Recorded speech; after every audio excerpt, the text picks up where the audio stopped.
आपल्याला चालला इतिहासाचा धडा मौर्य साम्राज्याची असतं आणि त्याचा नंतरची असलेली राज्य आहे ना. तर आपण पाहतोय मौर्य साम्राज्याची स्थापना चंद्रगुप्त मौर्याने केले, बिंदुसार गेला, सम्राट अशोक आणि मग शेवटचा राजा बृहद्रथ, शेवटचा बृहद्रथ हा मौर्य साम्राज्याचा शेवटचा राजा पाहिला आपण, आहे ना, मागच्या व्हिडिओमध्ये पाहिला आपण. त्यानंतर आपण पाहिलं बृहद्रथचा अंत करणारं घराणं कोणतं? शुंग घराणं.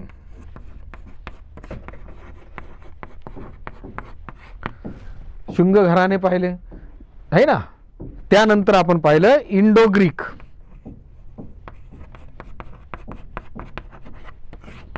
इंडो ग्रीक राजे पाहिले, त्या मिनेडर, मिलिंदपन्न अशा गोष्टी पाहिल्या ना आपण. तर ह्या सगळ्या घराणे तुमच्या लक्षात येईल ना. आता परत कालचा दिवस गेला, आजचा दिवस गेला, परत तुमच्या लक्षात राहील ना. तर आपण कसं कसं करतोय पाहिलं ना. म्हणजे मौर्य साम्राज्याचा अस्त झाला, कुणी केला? बृहद्रथ हा शेवटचा राजा होता, त्याचा हत्या करून शुंग घराण्याने आपली सत्ता घोषित केली. त्याचा सेनापती होता कोण? पुष्यमित्र. शुंग घराण्याचा पुष्यमित्र हा सेनापती होता. कोणाचा? मौर्य साम्राज्याचा सेनापती होता. त्यांनी बृहद्रथ नावाच्या मौर्य सम्राटाची हत्या केली आणि स्वतः साम्राज्य घोषित केलं. हे आपल्याला लक्षात आलं. म्हणजे या सगळ्या गोष्टी आपल्याला लक्षात आल्या पाहिजेत. म्हणजे बृहद्रथ याने याचा अंत करून पुष्यमित्र याने आपलं सत्ता स्थापन केली. इंडो ग्रीकचं सुद्धा आपण पाहिलं आहे ना. तर हा इंडो ग्रीक आपण सत्ता एकमेकांमागे सांगतोय. कारण काय? मौर्य साम्राज्याचा अंत झाल्यानंतर कोणती छोटी छोटी घराणं निर्माण झाली आणि कुठे कुठे सत्ता निर्माण झाली आणि छोटी छोटी राज्य कशी निर्माण झाली हे पाहतोय. पहिली सत्ता पाहिली शुंग घराणं, त्यानंतरचं पाहिलं इंडो ग्रीक राजे आहे ना. आता तिसरं पाहायचं आपल्याला कुशाण राजा. म्हणजे आपल्याला पहिल्यांदा मौर्य साम्राज्याचा अंत झाला आणि त्या अंतातून आपल्याला 6 राज्य निर्माण झाली किंवा 6 घराणे निर्माण झाली. त्यातलं पहिलं आहे शुंग घराणं.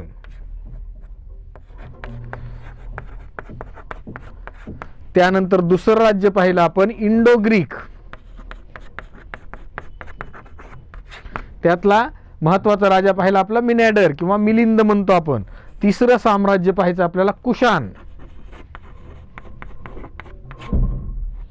कुशाण राजे आहे ना. हे कुशाण राजे पाहिल्यानंतर आपल्याला गुप्त घराणं पाहायचे.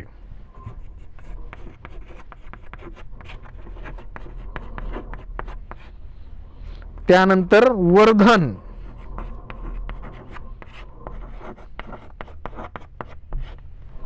आणि त्यानंतर आपल्याला पाहायचंय छोटी छोटी ईशान्येकडची राजे किंवा राज्य आपण म्हणतो त्याला.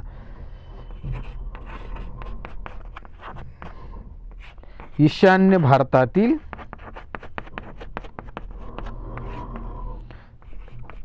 राजसत्ता, छोटी छोटी राजे पाहिजे. आता आपण शुंग घराणं पाहिलं, इंडो ग्रीक साम्राज्य पाहिलं. आता आपल्याला पाहायचं कुशाण राजे. काय? कुशाण साम्राज्य किंवा आपण त्याला राजे म्हणू किंवा आपण त्याला घराणे सुद्धा म्हटलं तरी चालतंय. म्हणजे कुशाण घराणे पाहत असताना आपल्याला या गोष्टी मध्य आशियातून जे जवळजवळ चीनच्या बाजूनी, आपल्या जम्मू काश्मीरच्या उत्तरेच्या बाजूनी आणि पाकिस्तानच्या उत्तरेच्या बाजूनी आणि चीनच्या आपल्या बाजूनी त्या ठिकाणाहून आलेले हे कुशाण राजे, कुशाण घराणे यांनी ही सत्ता स्थापन केली. मौर्य साम्राज्याला उतरती कळा लागली की यांनी तिथं येऊन आपलं साम्राज्य निर्माण केलं. म्हणजे भारताच्या छोट्याच्या वायव्येकडे आणि जम्मू काश्मीरमध्ये आत्ताचा बघा वायव्य भारत म्हणू आपण त्याला, आत्ताचा सांगायचं तात्पर्य वायव्य भारत आणि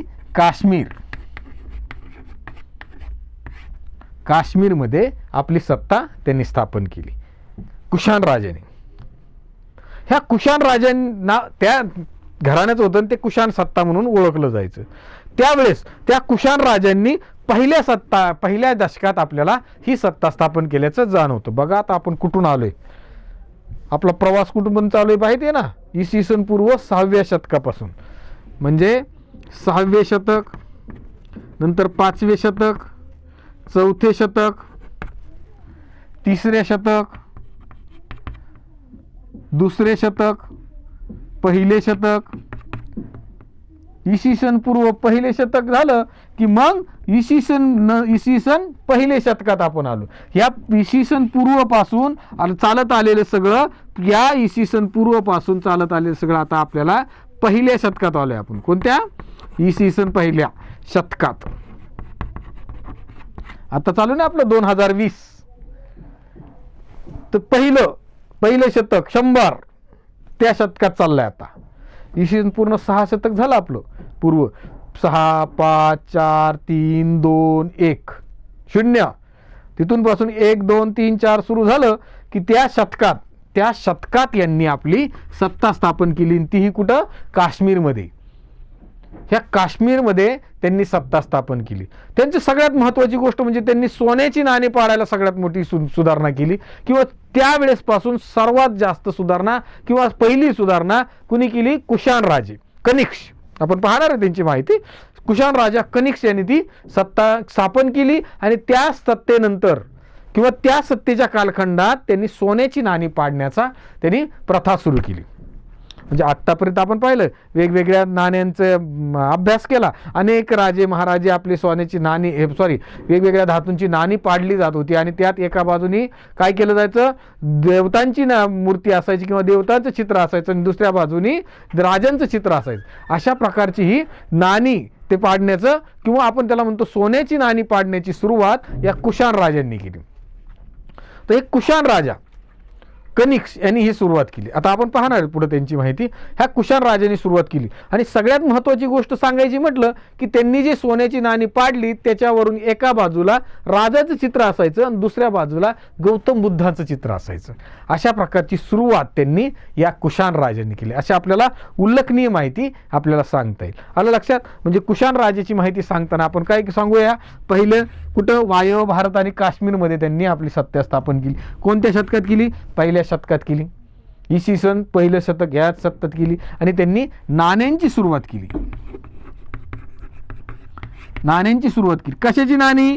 सोनं आणि तांबे याची सुरुवात त्यांनी आपल्या या भागात केली. तांबे आणि सोन्याची सुरुवात यांनी या भागात सुरुवात केली. आणि सगळ्यात नाण्यावर 2 बाजू असतात. आपण पाहिलं मगाशी पण 2 बाजू. एका बाजूला कोणाचं चित्र असायचं? राजाचं चित्र असतं किंवा प्रतिमा म्हणू आपण त्याला. राजाची प्रतिमा आणि दुसऱ्या बाजूला गौतम बुद्धाची प्रतिमा असायची.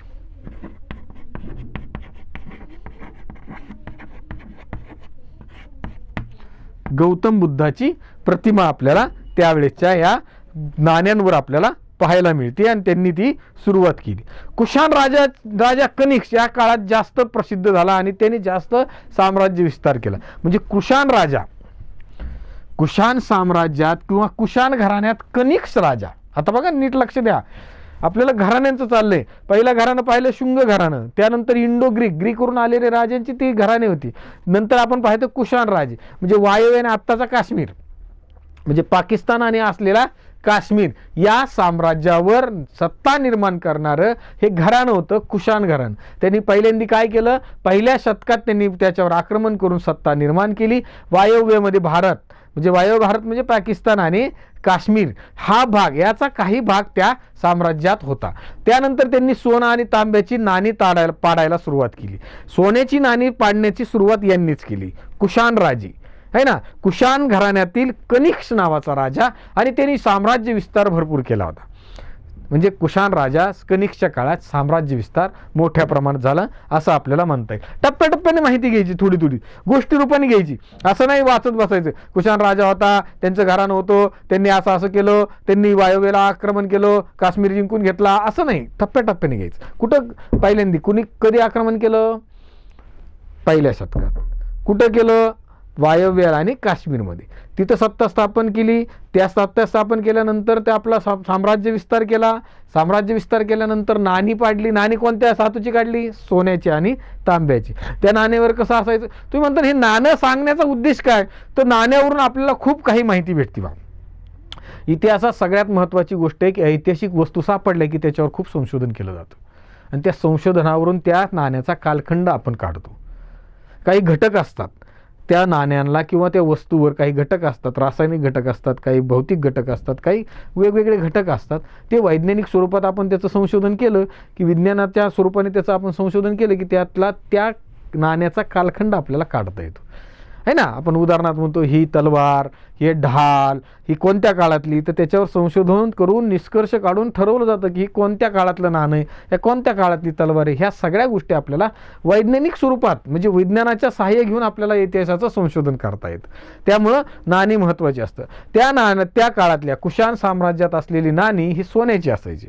त्याला दोन बाजू होत्या. नाण्याला दोन बाजू असतात. एक बाजूवर कोणाचं चित्र असायचं? राजाचं चित्र असायचं. दुसऱ्या बाजूला गौतम बुद्धाचं चित्र असायचं. अशा प्रकारची माहिती आपल्याला सांगता येईल. पण त्यावेळेस सगळ्यात जास्त प्रसिद्ध आणि साम्राज्य विस्तार करणारा राजा कोण? कुशाण राजा कनिष्क. आता आपण त्याची माहिती बघूया.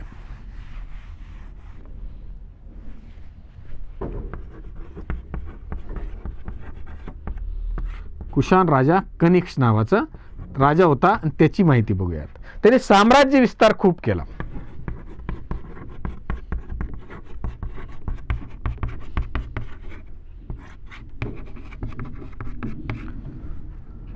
आत्ताचा वायव्य भारत आणि काश्मीर हे त्याचं साम्राज्य होतं. वायव्य भारत आणि काश्मीर हे त्याचं साम्राज्य होतं. कनिष्कपूर नावाचं शहर त्यांनी बसवलं बरं का.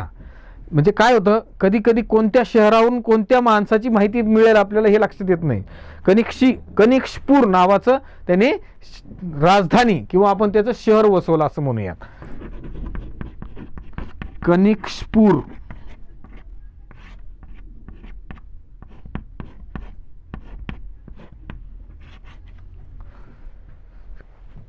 कनिष्कपूर नावाचं शहर त्यांनी बसवलं. आता त्याला कानपूर म्हणतात. कानपूर बघा, कानपूर नाही, कानपूर. कानपूर नाही. काश्मीरमध्ये कानपूर नावाचं शहर म्हणजे आत्ताचं त्यावेळेचं कनिष्कपूर नावाचं शहर त्यांनी बसवलं. अशा प्रकारची ही त्यावेळेची माहिती बघा. काय काय चाललं आपलं? साम्राज्य विस्तार केला. साम्राज्य कुठपर्यंत केलं? कोणतं होतं? त्यांनी काय केलं? कनिष्कपूर नावाचं शहर बसवलं. त्याला आपलं कानपूर म्हणतात आहे ना. आणि मगाशी तुम्हाला काय सांगितलं? नाण्यांची सुरुवात केली. कशाची नाणं? सोन्याचं नाणं त्यांनी सुरुवात केली. पुन्हा एकदा उल्लेख येतोय नाणं किंवा आपण नाणी म्हणू. त्या नाण्याच्या दोन बाजू, एका बाजूला देवतांचं चित्र, दुसऱ्या बाजूला लिहिलेलं असायचं. आता काय होतं, ग्रीक भाषेत त्यावेळेस ग्रीक भाषा होती. ग्रीकांचा आपल्याला जास्त प्रभाव होता. ग्रीकांचं जास्त आक्रमण झालं होतं. जास्त वेळा ते लोक इकडे आले, आपले लोक तिकडे गेले. काही कलाकार आले किंवा कला आली, त्यातली शिल्पकला आली, अनेक गोष्टी त्यावेळेसच्या आल्या. त्याचा प्रभाव आपल्याला होता. त्यामुळं त्या कनिष्क राजाने आपल्या सोन्याची नाणं पाडली होती आणि ती सोन्याची नावं पाडली त्या दर्शनी भागावर. म्हणजे त्या नाण्याच्या एका बाजूवर लिहिलेलं असायचं शावो नानो शावो कनिष्क कोशानो. बघा, शावो नानो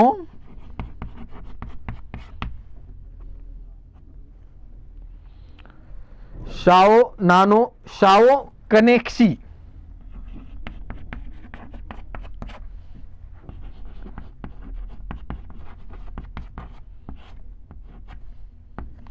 शावो नानो शावो कनेक्सी कोशानो.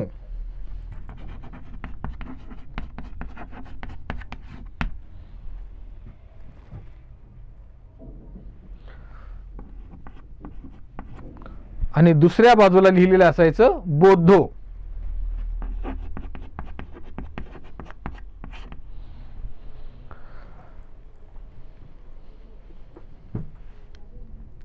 नीट लक्ष द्या. कुशाण साम्राज्य आहे, कुशाण घराण्याचं साम्राज्य, त्यातला कनिष्क नावाचा राजा पाहतोय आपण. त्यांनी साम्राज्य विस्तार केला आहे ना. साम्राज्य विस्तार कुठे केला? वायव्य भारतापर्यंत केला. काश्मीरमध्ये त्यांनी सत्ता स्थापन केली. सत्ता स्थापन केल्यानंतर कनिष्कपूर नावाचं त्यांनी शहर वसवलं. आज त्याला कामपूर म्हणतो आपण. हे असण्याची शक्यता असं इतिहासकार सांगतात. आणि कनिष्कपूर नावाचं शहर त्यांनी बसवलं. अनेक नाणे त्यांनी पाडले, सोन्याची नाणे पाडले. आणि सोन्याच्या नाणेवर त्यांनी काय लिहिलं? शाओ नानो शाओ कनिष्की कोशानो, अशा प्रकारची त्यांनी ही लिहिलं. म्हणजे राजाधिराज कनिष्क कुशाण असं त्याचा अर्थ होतो. राजाधिराज कनिष्क कुशाण अशा प्रकारचा त्याचा उल्लेख एका बाजूला नाण्यावर लिहितो ना आपण बघतो ना, आपण 1 रुपया ठोकळा पाहतो ना, आता 2 रुपयाचे ठोकळे, त्यावर काहीतरी उल्लेख असतो. त्या कालखंडाचा तिथं ते उल्लेख असतो. त्या नाण्यावरून आपल्याला त्या कालखंडात असलेली प्रगती, विकास काय असेल ते आपल्याला मिळतं. तसं आपल्याला ऐतिहासिक सापडलेली नाणी सुद्धा त्याच्यावरून आपण त्या काळातली असलेली इतर माहिती सुद्धा मिळवू शकतो किंवा अंदाज लावू शकतो. त्यावेळेस शाओ नानो शाओ कनिष्की कोशानो अशा प्रकारचं लिहिले. राजाधिराज कनिष्क कुशाण राजा असं त्याला म्हणायचं आहे किंवा त्यावरचा अर्थ असा होतो. आणि दुसऱ्या बाजूला बौद्ध लिहिलेला असतो. बौद्ध म्हणजे बुद्ध, गौतम बुद्ध यांचा तो उल्लेख असायचा आणि त्यांचं प्रतिमा तिथं असायची. अशा प्रकारचा हा उल्लेख आपल्याला कुशाण साम्राज्यातल्या नाण्यावरून कळतं.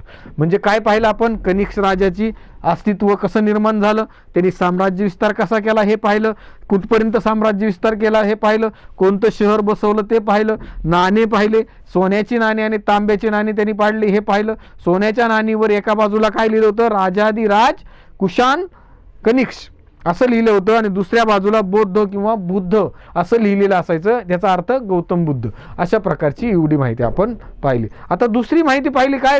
कधी कधी काय होतं, इतिहासात अभ्यासताना काही लेखन साहित्य आपल्याला उपलब्ध आहे, त्या काळात असलेले त्यांच्या साम्राज्यात असलेले कवी सुद्धा आपल्याला पाहायला मिळतात. म्हणजे अश्वघोष हा नावाचा कवी होऊन गेला त्या काळात. कुशाण राजा कनिष्कच्या काळात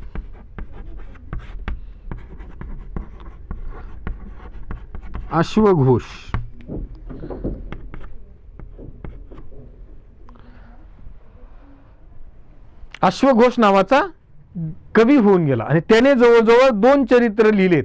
एक बुद्ध चरित्र आणि वज्रसूची.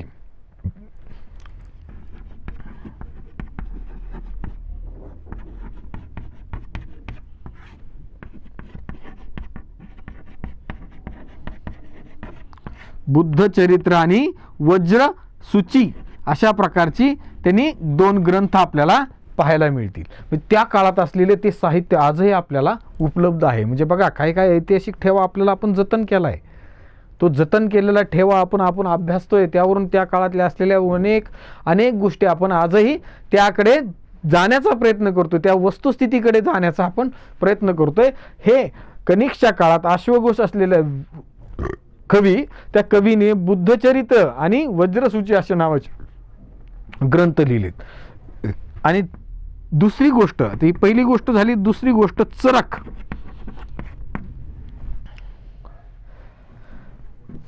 चरक नावाचे प्रसिद्ध वैद्य, अजूनही त्या चरक नावाच्या अनेक गोष्टी आपल्याला पाहायला मिळतात.